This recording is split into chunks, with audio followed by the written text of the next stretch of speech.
These 5 people are amongst the greatest quiz players in Britain. Together they make up the Eggheads, arguably the most formidable quiz team in the country. The question is, can they be beaten?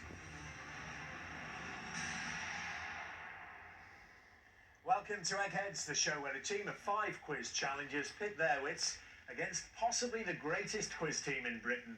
You might recognise them as they are Goliaths in the world of TV quiz shows. They are the Eggheads.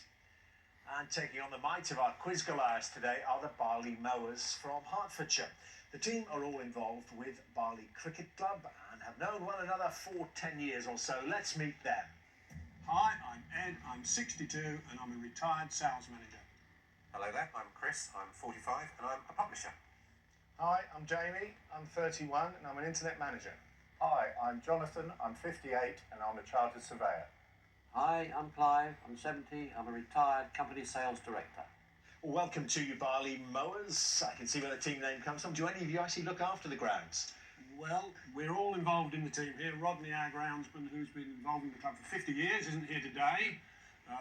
But we have here myself, the chairman and sometime player, and we've got Chris, the club captain, Jamie, our opening batsman, Jamie's father, Jonathan, vice chairman and ex-player, and Clive at the end there, who we're starting a second team this year, so Clive's going to make a comeback. Again. He's going to get a comeback, indeed. Starting it just for Clive. Absolutely. So how does the first team go then? Chris, as captain, how have you been? Not so bad.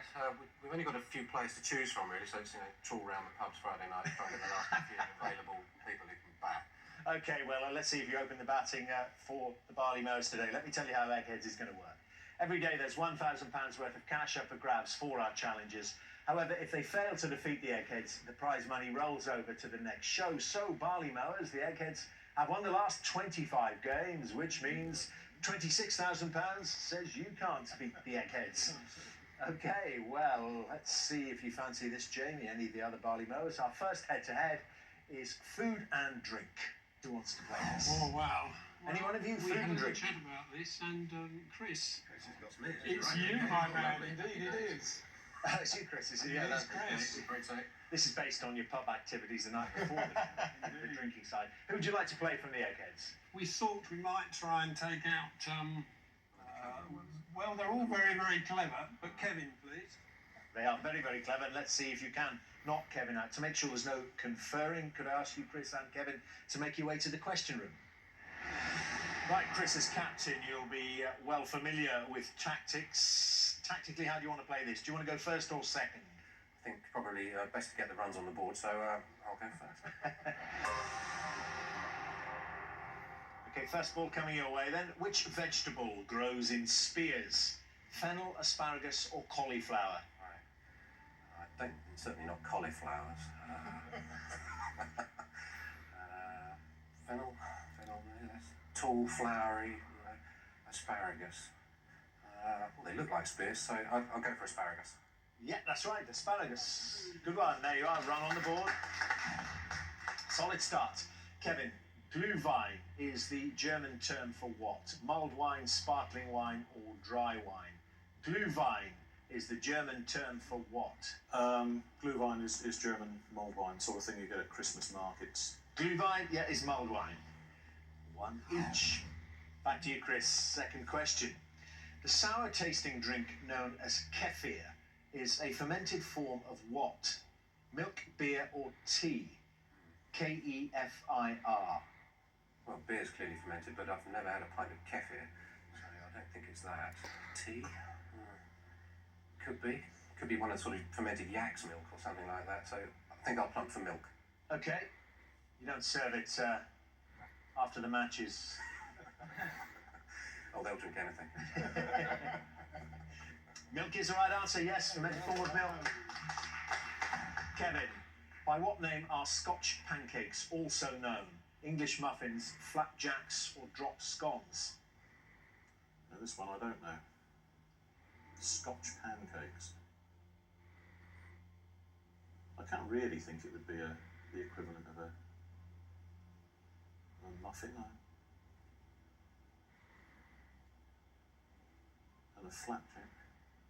I'll guess at drop scones, but I haven't got a clue. Okay. Really flummoxed there. Scotch pancakes. I suppose in cricketing terms, it's what you've done is just the equivalent of a batsman facing a fast bowler, closing his eyes, swinging the bat, hitting a six. It's drop scones. It's the right answer. So, an escape for Kevin, but Chris going well. Put the pressure back on him with this, please, Chris. What name is given to the Italian pastry tubes that are filled with sweetened ricotta cheese and often contain candied peel and chocolate? Is it cannelloni, cannellini, or cannoli? Pastry tubes. Well, I'm pretty sure cannelloni is a pasta, so I think I can get rid of that one. Cannellini, cannoli. Cannellini. I'll go for cannellini. I don't know, and they sound like they should be something sweet. Okay, yes, sweet ricotta cheese and candied peel and chocolates.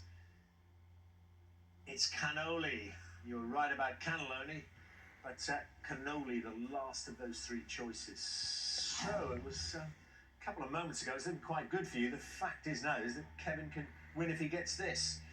Kevin, Henry John Hines began his business in 1869, originally to prepare and market which condiment? Mustard, horseradish, or Worcestershire sauce? Well, again, I've no idea. So, I wouldn't imagine it was. I mean, he was American. I mean, I know Heinz was American, so I can't imagine it was Worcestershire sauce, which was still a relatively recent development here then. So I'm starting to think now that he could have got some kind of American right to do Worcestershire sauce and then just moved on from there. Hell. I'm going to say mustard. Okay, mustard. Is that because the American kind of love of mustard? Possibly, yeah. The other two sounding a bit more English. It's horseradish. Horseradish. Ooh, former world quiz champion getting one wrong there, and we go into sudden death, so we take away the options. Just got to hear an answer from you. Which dish consisting of fried leftover vegetables, usually potato and cabbage, is said to be named for the sounds produced during its cooking? I think this is my wife's favourite. I think this is bubble and squeak. Yeah, had some myself Sunday morning. Delicious. Bit of bacon thrown in. Bubble and squeak. Correct. Okay, Kevin, what name is given to the milk from which water has been removed and to which sugar has been added that can last for years without refrigeration if its container is unopened?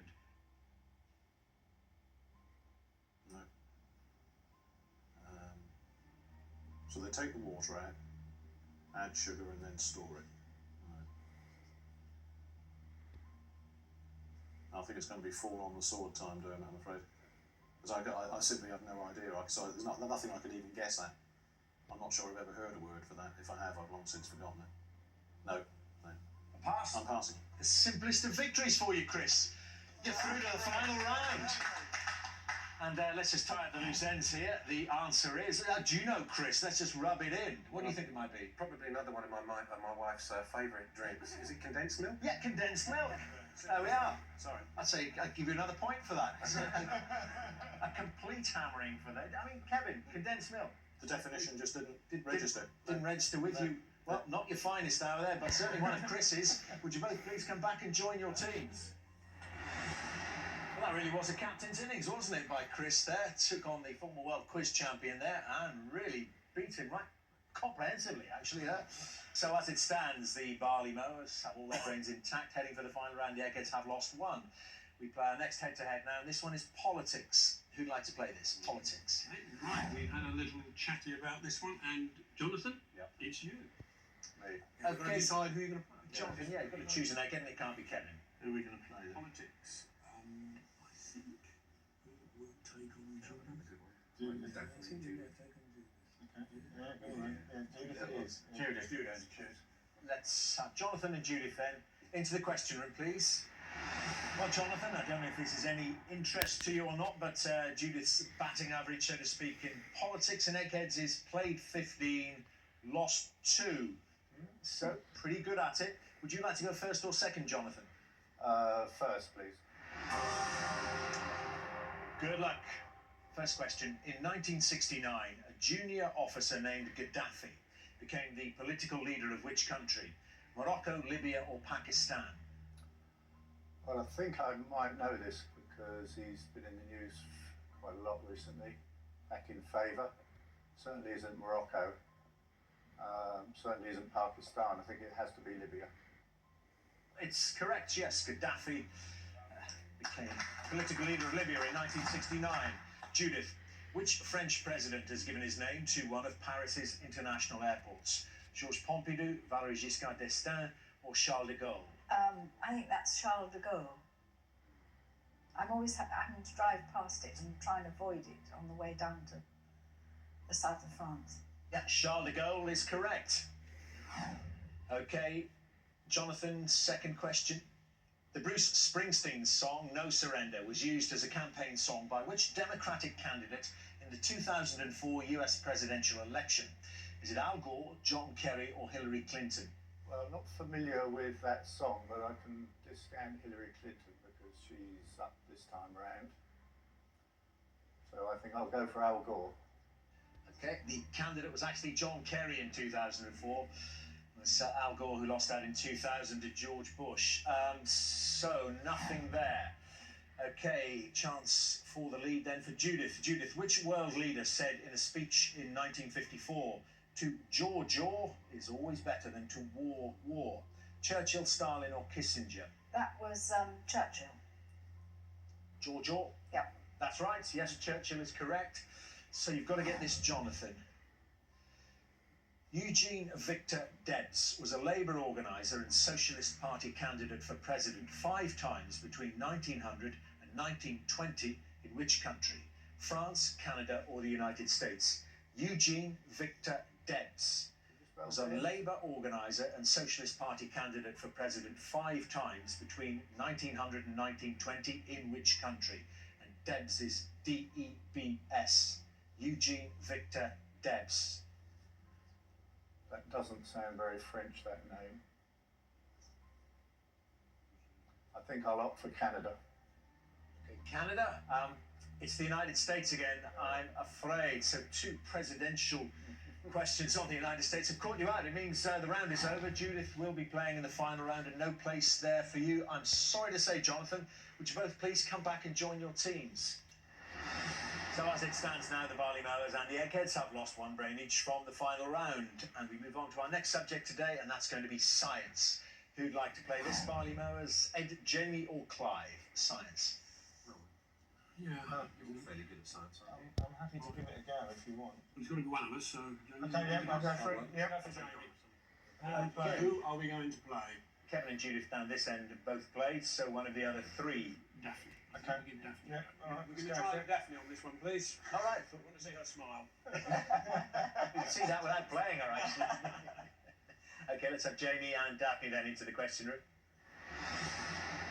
Right then, Jamie, first or second for you? Well, I open the batting, so I better stay true to form and go first. Thought you might. Here's your question then.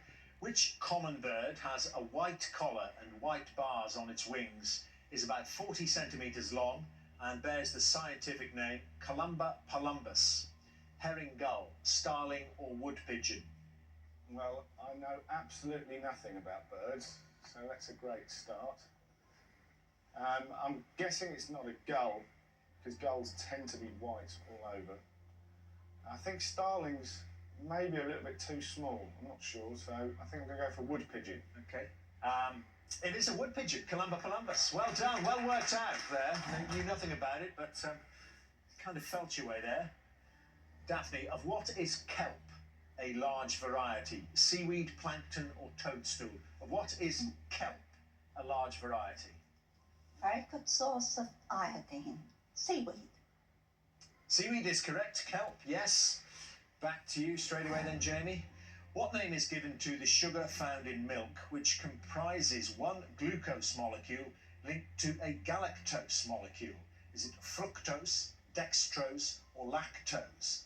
It's not fructose, because I think that's the sugar that's found in fruit. I'm not sure about dextrose, but people who with lactose intolerance can't drink dairy products, so it must be lactose. It most certainly must be. Well done again, Jamie. Negotiated two potentially very tricky questions successfully. Okay then, Daphne. The name of the lake-dwelling axolotl means water servant when translated from the language of which people? Sioux, Aztec or Inuit? Well, I don't think salamanders live in the cold.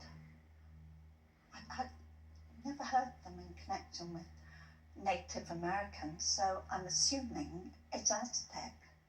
I love the way you just slipped it in there. I was going to ask, what is an axolotl? And you just slipped it. It's a salamander, is it? Yes. Well, yeah, it is a word translated from the Aztec. Yes, means water servant in the ancient Aztec language. So there we are, both playing tremendously well. I think these questions are very difficult for you both, but really, both on good form. Jamie, third question. The membranes known as the fenestra ovalis and the fenestra rotunda are located in which part of the human body? Ear, heart or knee?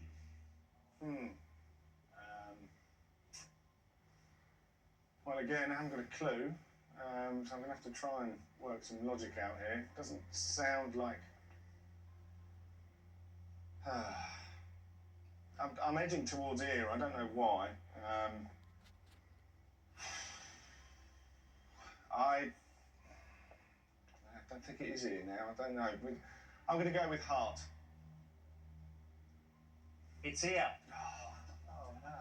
Oh, again, I mean, fenestra for my limited Latin, that's window, isn't it?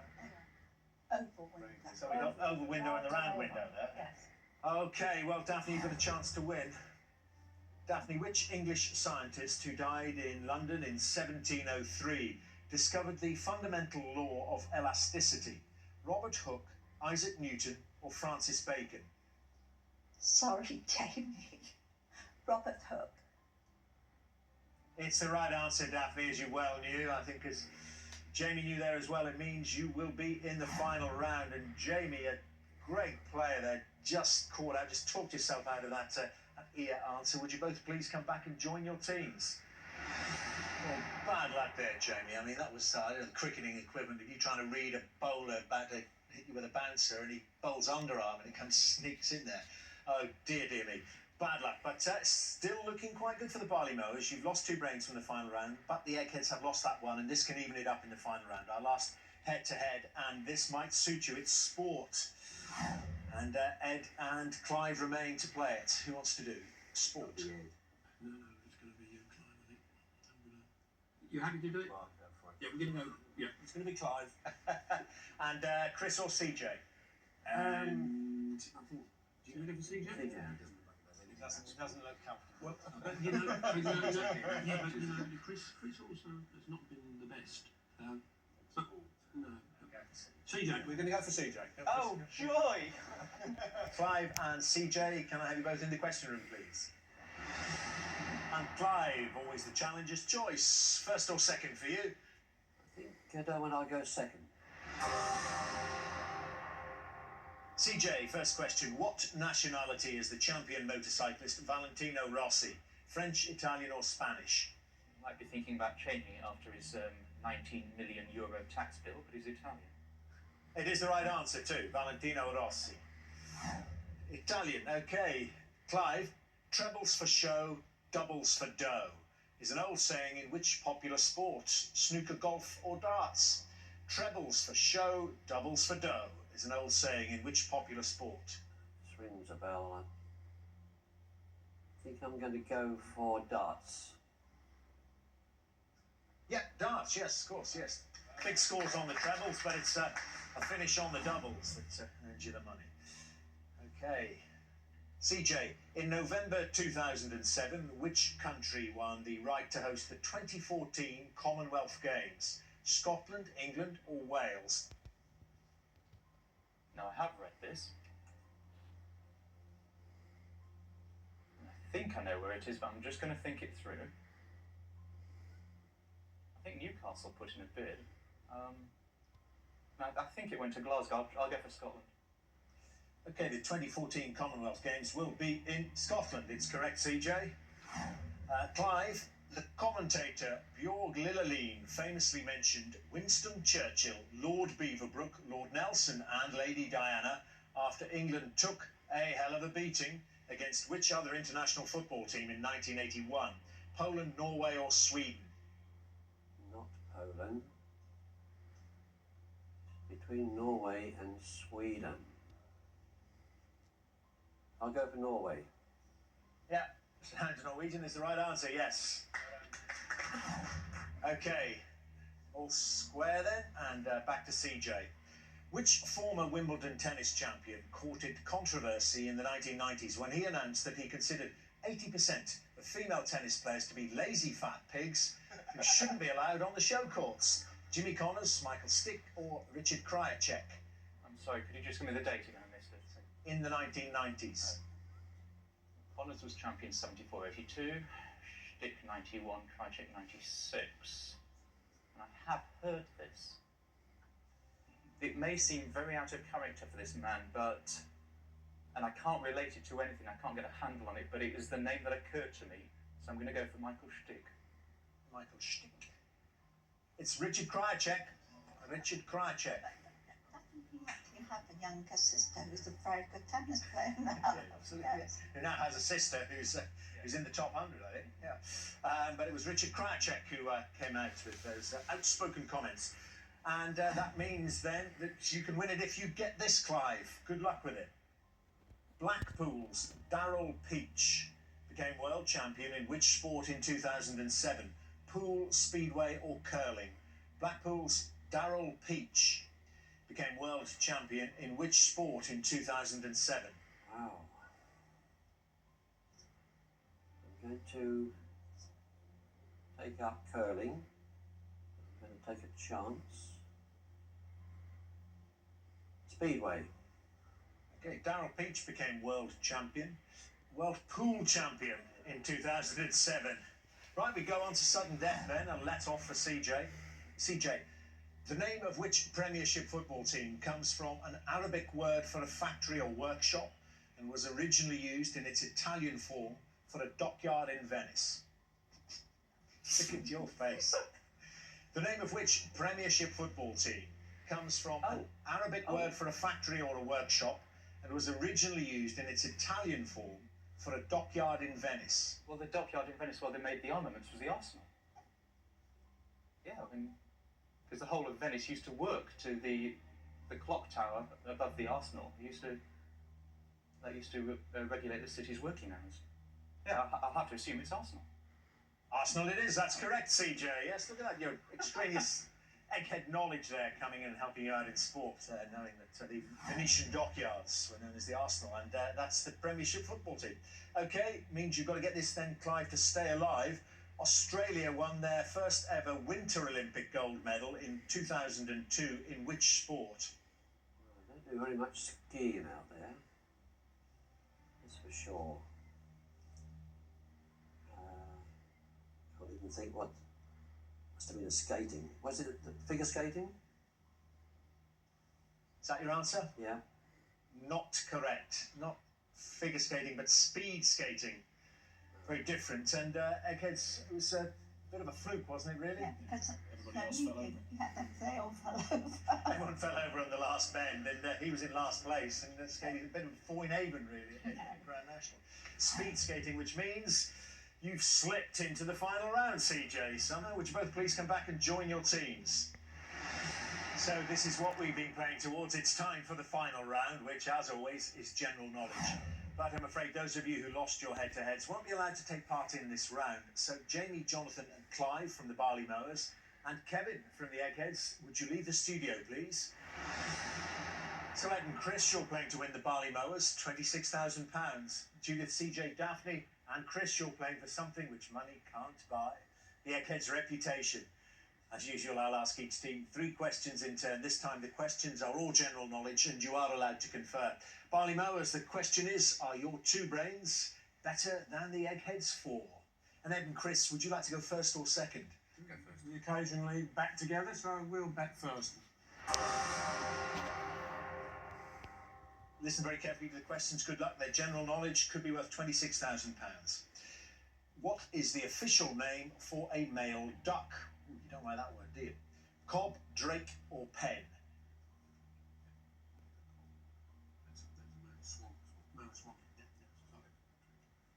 That's a drake. It is. It's the right answer. Male duck is a drake. Your question, Eggheads. Which alcoholic spirit is an essential ingredient of a Cuba Libre? Rum, whiskey or gin? Rum. Well, whiskey and gin are both European spirits.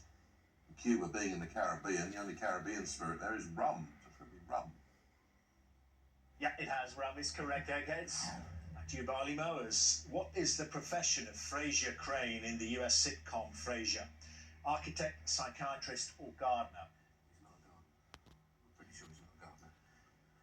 Psychiatrist, well, he's mad himself, so seems unlikely. I think he's probably a professional person, so architect's more likely, I think. I don't remember him ever going to work, so... Probably a psychiatrist then. No, I really don't. More likely to plump for architect, but I may be wrong. But architect I would suggest. Architect. He's a psychiatrist. You said he was mad. See, you're these outdoorsy types. You know, you don't watch much telly. It means Eggheads you can go in the lead. What year formed the title of a UK hit single for James Blunt in 2007? Was it 1963, 1973 or 1983? That was 1973, Dermot. 1973 is correct, Eggheads, which means, Barleymowers, you've got to get this after the slip-up on Frasier. Where was the chef Ken Hom born? Tucson, Arizona, Milan in Italy, or Nice in France? Where was the chef Ken Hom born? Came from Hong Kong or somewhere, but American. Never really sounded American. Italian, I'm sure it's not Italian.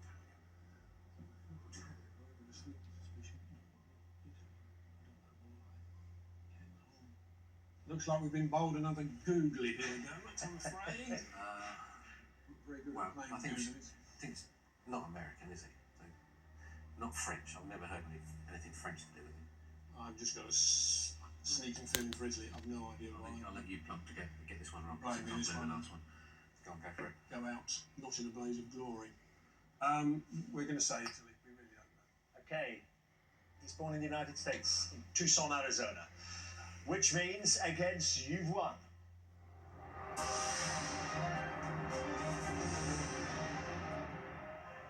Well, Barleymowers, if this was a game of cricket, you'd be sitting in the clubhouse or in the pub afterwards over a pint saying, what went wrong there? You know, you played really, really well. I mean, those head-to-heads, Chris, yours was fantastic victory over Kevin, of course. Jamie came very, very close. Really strong player, I thought there. I kind of thought, well, he's going to get through against Daphne. Just didn't do it in the end. It could have been very different. It wasn't on the day, but we've had a great time with you here. I hope you've enjoyed yourself as well. Wet wicket, Dermot. Gorgeous out. Wet wicket. Excellent, thank you. Okay, well, thanks very much for playing Eggheads today. Have a rematch on the cricket pitch. Yes, thank you. They'll bring the money and hand it over if they lose. The Eggheads have done what comes naturally to them. Their winning streak continues. I'm afraid you won't be going home with the £26,000, which means the money rolls over to our next show. Eggheads, congratulations. Who will beat you? Join us next time to see if the new challengers have the brains to defeat the Eggheads. £27,000 says they don't. Until then, goodbye.